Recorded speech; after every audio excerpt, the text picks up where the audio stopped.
Hi and welcome to our third episode from Jane Williams' fabulous book, The Merciful Humility of God.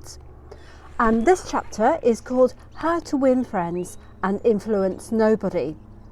And as we sort of walk alongside Jesus during Lent, the company he keeps gives us some insight into God's humility.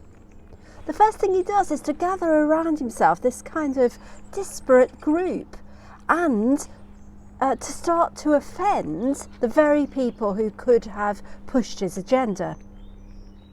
And at the beginning of Mark's Gospel, Jesus announces that the good news is that now is the decisive time. God is too close for comfort, and decisions on the direction of our lives can't be put off.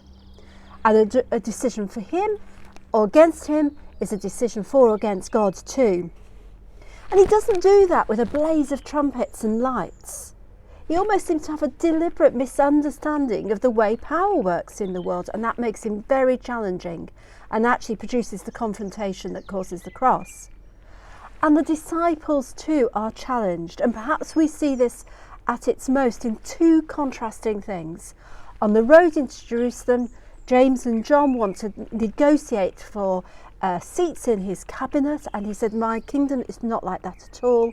And the night before he dies, John's Gospel shows us Jesus enacting a parable of humility and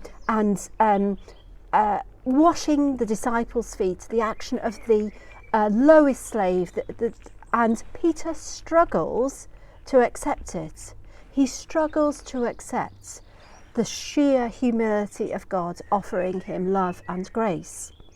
And before we kind of say, oh, that's Peter, I would suggest that the history of the church suggests that very few of Jesus's disciples subsequently really get that.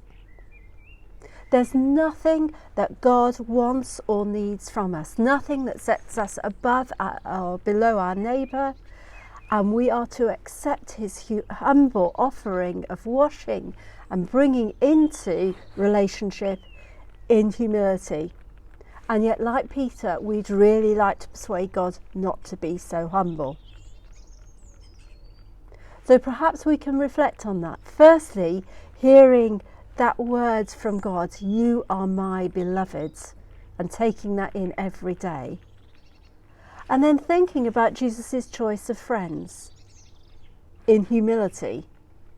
And how do we choose our friends? And then finally, being open to accept from God the humility in the face of Jesus Christ.